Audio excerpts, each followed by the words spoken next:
بسم اللہ الرحمن الرحیم۔ محترم ناظرین، السلام علیکم۔ جس وقت بلایا گیا طبیب کو تو طبیب نے کہا یہ تو زہر ہے اور زہر جان بوجھ کر لگایا گیا۔ بہرحال امام کو شفا بھی ہوئی اور مدینہ آئے، اور اب کی مرتبہ جو تیسری بار زہر دیا گیا وہ ہیرے کو پیس کر امام حسن رضی اللہ تعالی عنہ کے مشکیزے کے اندر ڈال دیا گیا۔ امام حسن رضی اللہ تعالی عنہ 27 صفر کی رات سوئے ہوئے تھے، اچانک نیند سے بیدار ہوئے۔ حضرت زینب رضی اللہ تعالی عنہا عبادت میں مصروف تھی۔ آپ نے نیند سے بیدار ہو کر حضرت زینب رضی اللہ تعالی عنہا کو آواز دی، اور حضرت زینب امام کی طرف متوجہ ہوئی۔ حضرت حسن رضی اللہ تعالی عنہ فرمانے لگے کہ میں نے خواب میں نانا جان اور امی جان اور ابا جان کو دیکھا کہ وہ مجھے جنت کی سیر کرواتے ہیں۔ میں نے نانا جان سے عرض کیا کہ آپ میرے حالات سے باخبر ہیں۔ مجھے تماچے لگائے گئے، میرے پیروں تلے سے مسلح کھینچا گیا، کتنا ستایا گیا۔ میرے سامنے اس وقت مدینہ میں میرے والدین کو گالی دی جاتی ہے۔ یا رسول اللہ صلی اللہ علیہ وسلم، میں اس دور سے گزر رہا ہوں۔ آقا نے فرمایا کہ صبر کرو، تم بہت جلد ہم سے آ کر ملنے والے ہو۔ امام حسن رضی اللہ تعالی عنہ نے ایک اور خواب دیکھا کہ آپ کی پیشانی پر سورہ اخلاص شریف لکھی ہوئی ہے۔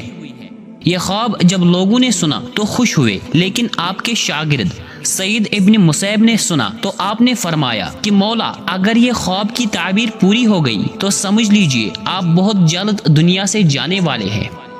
امام حسن رضی اللہ تعالی عنہ نے کہا، میں نے خواب دیکھا۔ حضرت زینب نے پوچھا کہ یہ کیسا خواب ہے؟ امام نے مشکیزہ لانے کا کہا، اور مشکیزے سے جب پانی پیا تو مشکیزے میں موجود جو ہیرا پیس کر ڈالا گیا تھا وہ آپ کے پیٹ میں چلا گیا۔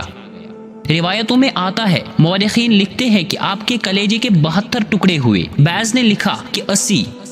حضرت حسین رضی اللہ تعالی عنہ کو بلانے کا حکم دیا گیا تاکہ کچھ نصیحت کر دوں۔ حضرت حسین رضی اللہ تعالی عنہ آئے اور حالت دیکھ کر گلے مل کر خوب روئے۔ بھائی بتاؤ، آپ کو زہر کس نے دیا؟ اس لیے کہ سید الصابرین کا نواسا ہے۔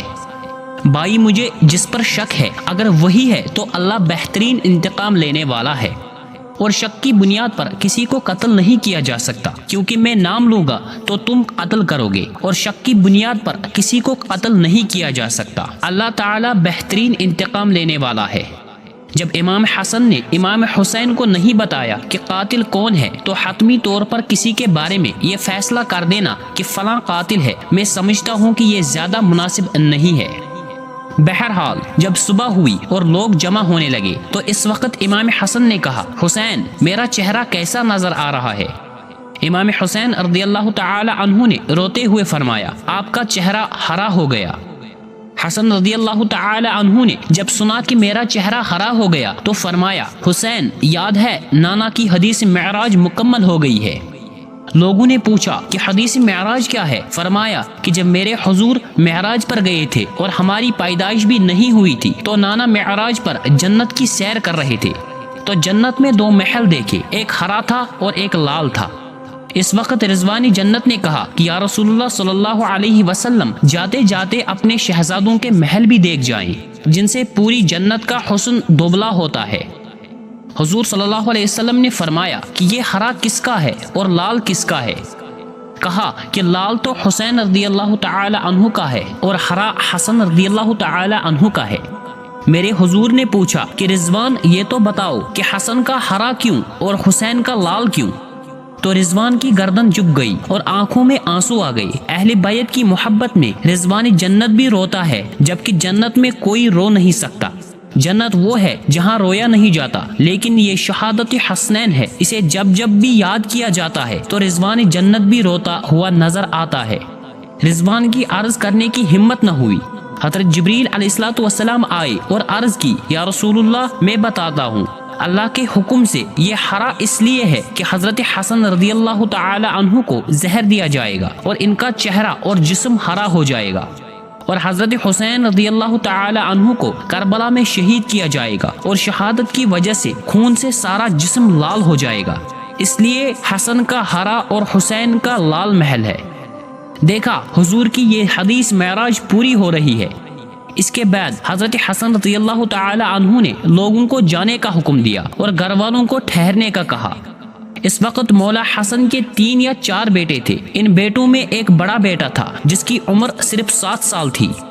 وہ بڑا خوبصورت تھا اور نام قاسم تھا، اور ماں کا نام ام فروا تھا۔ ام فروا قاسم کے سر پر ہاتھ پھیرتی اور اپنے شوہر کی طرف دیکھتی، گویا ان کے سامنے اپنی بیوگی گھوم رہی تھی۔ ہائے بیوگی، ہائے بے کسی، ہائے بے بسی، لیکن زبان سے کچھ کہہ نہ سکی۔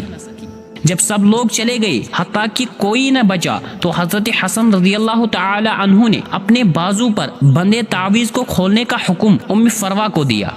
تعویذ کھولا اور کھول کر حضرت حسن نے کہا کہ میرے بیٹے قاسم کو میرے سامنے لاؤ۔ اپنے ہاتھوں سے وہ تعویذ بیٹے کے بازو میں باندھ دیا اور فرمایا، بیٹا ایک وقت آئے گا جب تو شدید مصیبت میں گرفتار ہو جائے گا، اس وقت یہ تعویذ کھول کر دیکھ لینا۔ اس کے بعد حضرت حسین رضی اللہ تعالی عنہ کو بلا کر وصیت کی اور کہا، حسین صبر سے کام لینا، اور میری تمنا ہے کہ جس وقت میرا جنازہ اٹھے تو مجھے نانا کے قدموں میں دفن کر دینا، میں نانا کے قدموں میں دفن ہونا چاہتا ہوں۔ امام عالی مقام 28 صفر کو، ایک روایت کے مطابق 29 صفر کو اور ایک روایت کے مطابق 5 ربیع الاول کو شہید ہو گئے، اس طرح سے کہ آپ کا پورا جسم ہرا ہو چکا تھا اور اندر کی آنتوں کے ٹکڑے کائی کی صورت میں باہر گرے ہوئے تھے۔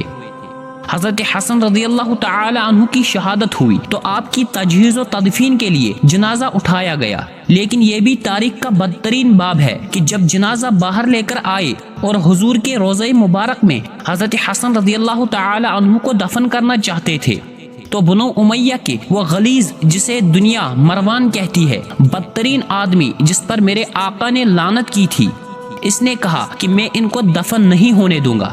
امام حسین رضی اللہ تعالی عنہ نے کہا، میرے بھائی کی وصیت ہے، میں دفن کروں گا۔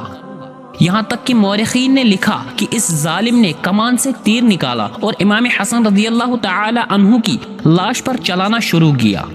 مروان کیسا ظالم تھا، نانا کے قدموں میں نواسے کو لے جا رہے ہیں تو تلوار سے جنازہ روک لیا اور جنازے پر تیر چلانا شروع کر دیا۔ حضرت زینب رضی اللہ تعالی عنہا نے کہا کہ فاطمہ کے 2 بیٹوں کے جنازے میں نے دیکھے ہیں، حسن کو تو 2 بار کفن ملا ہے، حسین کو تو 1 بار بھی کفن نہ ملا۔ لوگوں نے کہا کہ حسن کو 2 بار کفن کیسے ملا؟ کہا کہ جب مروان نے حسن کے لاشے پر تیر چلائے تو وہ تیر حضرت حسن کے کفن پر لگا تو خون کا فوار نکل پڑا، تو اس وقت لوگوں نے کہا کہ ایک کفن پر اب دوسرا کفن پھر لپیٹ دو تاکہ حسن کو رنگین کفن میں لے کر نہ جائیں۔ یہ بھی حضرت حسن رضی اللہ تعالی عنہ کی کرامت ہے کہ وصال کے بعد بھی تیر لگا تو آپ کے جسم سے خون نکلا۔ کسی نے امام حسین رضی اللہ تعالی عنہ سے کہا، شہزادہ حسن رضی اللہ تعالی عنہ کی یہ وصیت تھی کہ مجھے حضور کے قدموں میں دفن کرے، لیکن انہوں نے یہ بھی تو کہا کہ اگر مروان آڑے آئے تو مجھے امی جان کے قدموں میں دفن کر دینا، آپ اس پر بھی عمل کر سکتے ہیں۔ پھر امام حسن رضی اللہ تعالی عنہ کو حضرت فاطمہ رضی اللہ تعالی عنہا کے قدموں میں دفن کر دیا گیا۔